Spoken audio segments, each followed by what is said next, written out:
సంఘానికి రాస్తూ మొదటి పత్రిక 4వ అధ్యాయంలో ఒక మాట అన్నాడు, ఈ మాటల చేత ఒకరినొకరు ఏ మాటల చేత ఆదరించుకోమన్నాడు కదా. కానీ ఆ మాటలు వినేవాళ్ళు లేరు. అది సమస్య. దేవుని మాత్రమే మనలను ప్రతి విషయంలో ఆదరించగలడు. తల్లి కానీ, తండ్రి కానీ, అన్న కానీ, అక్క కానీ, చెల్లి కానీ, భౌతికంగా ఏ సంబంధమైనా సరే తాత్కాలికమే. శాశ్వతమైన బంధము, శాశ్వతమైనటువంటి ఆనందము యేసుక్రీస్తు అనే విషయాన్ని జ్ఞాపకం చేసుకోవాలి. అందుకని ఈరోజు మనిషి సంతోషించలేకపోవటానికి, ఆనందించలేకపోవడానికి గల కారణం ఏంటంటే ఆ సంతోషాన్ని, ఆనందాన్ని, ఆదరణ కలిగించే మాటలు వినటానికి సమయాన్ని కేటాయించలేకపోవటం. కాబట్టి మొదటిగా మరి బాబాయ్ ఈ లోకాన్ని విడిచిపెట్టి వెళ్ళిపోయాడు. మరి లక్ష్మిని అలాగే జ్యోతిని దేవుడు ఒక నిత్యులకు తండ్రిగా ఉండి ఆ కుటుంబాలను ఆదరించాలని ప్రభు పేరిట వారికి తెలియజేస్తున్నాను, ప్రార్థన చేస్తున్నాను. ఒక మాట చదువుతాను, ఎందుకంటే సమయం లేదు. ఆల్రెడీ మనకు 1 గంట అవుతుంది కాబట్టి ఏది ప్రాముఖ్యమో మనం తెలుసుకోవాలని ప్రభు పేరిట మీకు మనవి చేస్తున్నాను. లూకా రాసిన సువార్త 10వ అధ్యాయం, లూకా రాసిన సువార్త 10వ అధ్యాయం 20వ వచనం చదువుకున్నాం. లూకా సువార్త 10వ అధ్యాయం 20వ వచనం. లూకా రాసిన సువార్త, అయినను దయ్యములు మీకు లోబడుచున్నవని సంతోషింపక మీ పేరులు పరలోకమందు వ్రాయబడి ఉన్నవని సంతోషించుడని వారితో చెప్పాను. యేసుక్రీస్తు వారు జీవించిన కాలంలో జరిగినటువంటి సంఘటన ఇది. ఆయన తన శిష్యులకు అధికారం ఇచ్చాడంట. ఈ భూమి మీద అధికారం ఇచ్చాడు. దేని మీద అధికారం ఇచ్చాడంటే దెయ్యాలు మీద అధికారం ఇచ్చాడు, రోగాల మీద అధికారం ఇచ్చారు, అలాగే ప్రవచనాలు చెప్పడానికి అధికారం ఇచ్చారు. వారు జరిగించే ప్రతిదీ కూడా, వారికి ఎదురొచ్చే ప్రతి దాని మీద కూడా వారు జయం పొందడానికి యేసుక్రీస్తు వారు వారికి అధికారం ఇచ్చారు.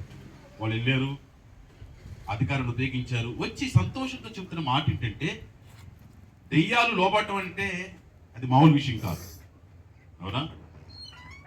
దెయ్యము మనకన్నా శక్తివంతమైనది, మనకన్నా బలమైనది. ఇప్పుడు ఆ దెయ్యమునే లొంగ తీసుకుని లోబర్చుకొని వాళ్ళు వచ్చారు, సంతోషంతో మాట్లాడుతున్నారు. ఏమనంటే దెయ్యాలు కూడా మాకు లోబడుతున్నవని ఆశ్చర్యపోతున్నారు.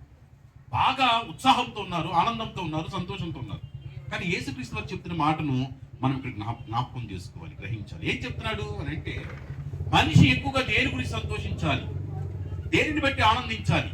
ఆకాశం కింద ఈ భూమి మీద దొరికే వాటిని బట్టా, లేకపోతే నిత్యమైన వాటిని బట్టి అని ఆలోచన చేస్తూ అన్నాడు కదా.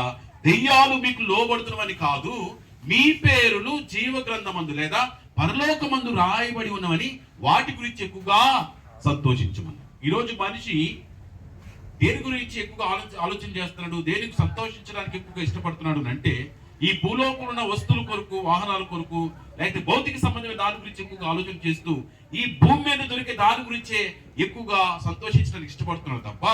అయితే ఒక విషయం జ్ఞాపకం చేసుకోండి పిల్లారా, మన కళ్ళ ముందు కనిపించే ప్రతిదీ కూడా ఒక నాటికి ఏమైపోతుంది చెప్పండి. సపోజ్ చెప్తున్నాను, ఇప్పుడు తండ్రి గారు, బాబాయ్ గారు ఉన్నారా? అలాగే మనకు సంబంధించిన చాలా మంది, నా తండ్రి గారు చనిపోయారు, మన ప్రియుల వారు చాలా మంది కూడా చనిపోయారు. ఎవరైతే మనకు ఉంటారని అనుకుంటామో, వీరి ద్వారా మనకు సంతోషం కలిగింది అనుకుంటామో, వీరి ద్వారా మనకు మేలు కలిగింది అనుకుంటామో, ఖచ్చితంగా ఒకనాటికి ఏ మనుషుడు కానీ, ఏ వస్తువు కానీ, ఏ స్థలము కానీ, ఏ ఇల్లు కానీ శాశ్వతము కాదు. ఇదే లూకా సువార్తలో ఒక ధనవంతుడు ఏంటంటే భూమి బాగా పండిందంట, మనందరికి తెలుసు. ఆయన సంతోషిస్తున్నాడు, ఉప్పొంగిపోతున్నాడు. ఉప్పొంగిపోతే ఏం చేస్తాడు చెప్పండి? నా ప్రాణమా, తినుము, తాగుము, సుఖించుము, నీకు అనేక సంవత్సరాలు కూడబెట్టారని చెప్పి ఈ భూమి మీద తనకు పండిన పంట విషయమై, దొరికినట్టు ధనం విషయమై సంతోషిస్తూ ఉన్నాడు. కానీ ప్రభు ఏమన్నాడు చెప్పండి? వెర్రివాడా, ఈ రాత్రి నీ ప్రాణం నడుగుచున్నారు, నీవు సంపాదించినవి. ఈరోజు మనిషి తనకున్న ధనాన్ని గురించి ఆలోచన చేస్తున్నాడు, తనకున్నటువంటి వెండి బంగారాల గురించి ఆలోచన చేస్తున్నాడు, తనకున్నటువంటి డబ్బు గురించి ఆలోచన చేస్తున్నాడు, లేకపోతే ఉద్యోగం గురించో, లేకపోతే ఆస్తిపాస్తుల గురించో, అన్నిటి గురించి ఆలోచన చేస్తూ ఇదే నాకు సంతోషం, ఇంకేం డోకలేదు అనుకుంటున్నాడు. జ్ఞాపకం చేసుకోండి ఒకసారి, ఇవేవి కూడా తాత్కాలికంగా ఉండవు. ఏనాటికి ఏం జరిగిందో మనకి తెలియదు. ఒకవేళ ఈ రోజే మన ప్రాణం పోతే పరిస్థితి ఏంటో ఆలోచించాలి. అందుకనే దెయ్యాలు మీకు లోబడుతున్నవని సంతోషించక, దేని బట్టి సంతోషించాలంట?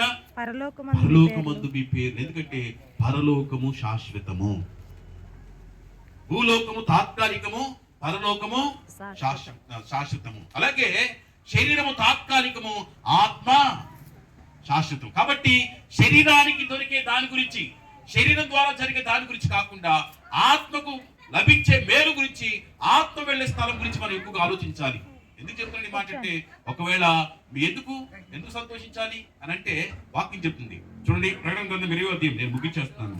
ప్రకటన గ్రంథం 20వ అధ్యాయంలో మనం చూస్తే ఎందుకు సంతోషించాలి పరలోకం గురించి అని ఆలోచన చేసినప్పుడు 20వ అధ్యాయం, ప్రకటన గ్రంథం 20వ అధ్యాయం చూడండి, 15 వచనం చదువుదాం. 20:15. ఎవని పేరైనను జీవ గ్రంథము వ్రాయబడినట్టు, జీవ గ్రంథమందు రాయబడినట్లు కనబడని ఎడల వాడు అగ్నిగుండంలో పడవేయబడును. వింటున్నారా? ఇది చాలా భయాన్ని కలిగించాల్సిన మాట, దిగులు పడాల్సిన మాట ఇది. ఎందుకంటే ఈ రోజు మనిషి ఒక ఆధార్ కార్డులో పేరు లేకపోతే ఇబ్బంది పడుతున్నాడు, లేకపోతే ఒక రేషన్ కార్డులో పేరు లేకపోతే ఏదో నష్టపోయినట్టు ఫీల్ అయిపోతున్నాడు. అలాగే ఈ లోకంలో గవర్నమెంట్ పథకాలు ఇచ్చే వాటిలో పేరు లేకపోతే చాలా ఇబ్బంది పడుతున్నాడు, పెన్షన్ లో పేరు రాకపోతే ఇబ్బంది పడుతున్నాడు. అంటే భౌతికంగా దొరికే దాని గురించి ఆలోచన చేస్తున్నాడు. కానీ అసలు సీరియస్ గా మనిషి ఆలోచించాల్సింది ఏంటంటే, ఎవని పేరైనను జీవ గ్రంథమందు రాయబడినట్టు కనబడకపోతే వాడి అగ్నిగుండంలో. మీరు ఆలోచించి ఎంత సీరియస్ అంటే ఈ మ్యాటరు. యేసుక్రీస్తు వారు తనను తాను బలిగా అర్పించుకోవాల్సిన పరిస్థితి వచ్చింది.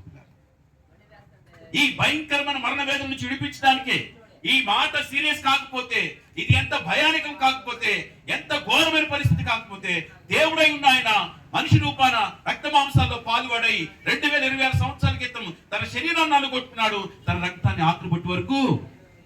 హౌ సీరియస్ ఇట్ ఈస్ ఒకసారి ఆలోచించండి. ఈరోజు మనిషి దాని గురించి ఆలోచించేయట్లా. భూమి మీద నాకేం దొరుకుతుంది, ఉన్న వస్తువులు బట్టి, ధనాన్ని బట్టి, ఆస్తిని బట్టి, అంతస్తుని బట్టి సంతోషించడానికి ఇష్టపడుతున్నారు తప్ప ఇవేవి కూడా శాశ్వత కాలం నీకు ఉండవు. అందుకన్నాడు, దెయ్యాలు మీకు లోబడుతున్నవని కాదయ్యా అమలారా అయ్యలారా. ఈ లోకంలో నీకున్నటువంటి ఇంటిని బట్టో, ధనాన్ని బట్టో, ఆస్తిని బట్టో, అంతస్తుని బట్టి అది దాని గురించి ఆలోచన చేస్తూ సంతోషించడం కాదు. ప్రాముఖ్యంగా నువ్వు ఆలోచించాల్సిందంటే నిత్యమైన రాజ్యం గురించి నువ్వు ఆలోచన చేయాలి. ఎవరి పేరైనను జీవ గ్రంథమందు రాయబడినట్లు కనబడకపోతే వాడు మండుచున్న అగ్నిగుండంలో ఏముంటది అనుకున్నావు? అక్కడ ఏడ్పును పండ్లు పరుగుట, అగ్ని ఆరని పురుగుచాం. ఈ మధ్య బాగా ఎండలు ఎక్కువైపోయాయి కదా. 45 డిగ్రీలు రాగానే ఏమైపోయింది చెప్పండి? కొన్ని స్థలాలు అయితే ఏసీలు కూడా పగిలిపోయినాయి. ఈ 45 డిగ్రీలకే మనం ఇంత వేదన పడుతుంటే అంతకన్నా 1000 రెట్లు ఎక్కువగా ఉంటుందంట ఆ స్థలం. అక్కడికి వెళ్ళకూడదని, ఏ మనిషిని కూడా అక్కడికి వెళ్ళకూడదని, ఏ వ్యక్తి కూడా అందులో పడకూడదనే యేసుక్రీస్తు వారు ఈ లోకానికి దిగి వచ్చాడు. అందుకనే ఈ మధ్యాహ్న సమయంలో యేసు ప్రభుని నీ నోటితో ఒప్పుకొని హృదయమందు విశ్వసించిన యెడల నువ్వు రక్షణ పొందుతావు. నిన్ను ఆ భయంకరమైన స్థలానికి వెళ్లకుండా ఆయన నిన్ను తీసుకొని పరలోకానికి తీసుకుని వెళ్తాడు. నీ పేరు జీవ గ్రంథమందు రాస్తాడు. రాయబడిన వారు ధన్యులు. దేవునికి స్తోత్రం కలుగుగా. అందుకే భక్త పౌలు గారు ఒక మాట అంటాడు. ఫిలిప్పీ పత్రిక 3వ అధ్యాయం 10వ వచనం చదువు ఒకసారి ముగించేసుకుందాం. ఫిలిప్పీ పత్రిక 3వ అధ్యాయం 10వ వచనం, 3:10. ఏ విధము చేతనైనను మృతులలో నుండి నాకు పునరుద్ధానము కలగవలనని ఆయన మరణ విషయంలో సమాన అనుభవం జ్ఞానం కలవాడనై ఉన్నట్లు ఆయనను ఆయన పునరుద్ధాన బలమును ఎరుగు నిమిత్తమును ఆయన శ్రమలలో ఎరుగు నిమిత్తమును సమస్తమును నష్టపరుచుకొని పెట్టతో సమానముగా ఎంచుకొనుచున్నాడు. మాట కొన్నిసార్లు మన జీవితంలో జరిగే వాటి గురించి ఏమంటే ఏదో ఒక విధంగా నేను దాన్ని సంపాదించాలి, ఏదో ఒక విధంగా ఒక ఇల్లు కట్టుకోవాలి, ఏదో ఒక విధంగా ఒక ఉద్యోగాన్ని సంపాదించుకోవాలి, ఏదో ఒక విధంగా నా బిడ్డను బాగు చేయాలి, ఏదో ఒక విధంగా నా బిడ్డకు ఒక ఉద్యోగాన్ని ఇవ్వాలని మనం మాట్లాడుతుంటాం.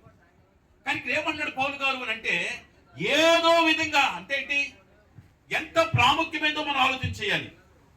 పరలోకంలో స్థానం సంపాదించుకోవడం అనేది చాలా ప్రాముఖ్యమైన పని.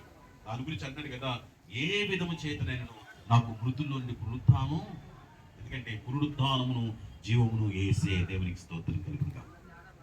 చనిపోయిన వ్యక్తిని లేపి తనతో పాటు పరలోకానికి తీసుకెళ్ల ఏకైక పురుషుడు, ఏకైక మార్గము యేసుక్రీస్తు వారు మాత్రమే. ఆయన ఎప్పుడు తీసుకెళ్ళగలడు? ఇందాక మూలవాక్యం మనం చదివించాం సంఖ్యాకాండంలో, నీతిమంతుల వంటి మరణము నాకు రావాలని భక్తులు ప్రార్థన చేశారు. ఎలా వచ్చింది నీతిమంతుల మరణము? నువ్వేం చేసే పుణ్యకార్యాల ద్వారా దాన ధర్మాల ద్వారా లేదా ఆ కార్యక్రమాల ద్వారా ఈ కార్యక్రమాల ద్వారా అనుకుంటావా? కాదు. యేసు క్రీస్తునందు నువ్వు విశ్వాసం ఉంచి నమ్మి బాప్తిసం పొంది నీ పాపాల విషయమై పశ్చాత్తాపడి యేసు కొరకు నువ్వు జీవించినప్పుడు నీవు నీతిమంతుడిగా మార్చబడతావు. ఆ నీతిమంతుల మరణము పరలోక రాజ్యాన్ని స్వతంత్రించుకుంటుంది. అలాంటి ఉన్నతమైన దాని కొరకు మనం ఆలోచన చేద్దాం. అది శాశ్వతమైన సంతోషము, నిత్యమైన సంతోషము. అట్టి సంతోషాన్ని ఎవరు కూడా నీ నుండి దొంగిలించారు. కాబట్టి ఇక్కడ కూర్చుని మనందరం కూడా దేన్ని బట్టి సంతోషించడానికి ఇష్టపడుతున్నాం? ఉన్న ఇంటిని బట్టా, ఉన్న ధనాన్ని బట్టా, ఉద్యోగాన్ని బట్టా, ఆస్తిని బట్టా, అంతస్తుని బట్టా, లేకపోతే ప్రాపర్టీని బట్టా? గుర్తుపెట్టుకో, ఇవేవి కూడా శాశ్వతంగా నీతో ఉంటే గ్యారంటీ మనుషులే ఉండట్లేదండి. మిగతావి ఎలా ఉంటాయి అనుకుంటున్నారు మీరు? ఆలోచన చేయండి. అందుకని శాశ్వతుడైన వాడు దేవుడు, ఆయన సిద్ధపరిచినటువంటి పరలోక రాజ్యము, అక్కడికి వెళ్ళటానికి మనం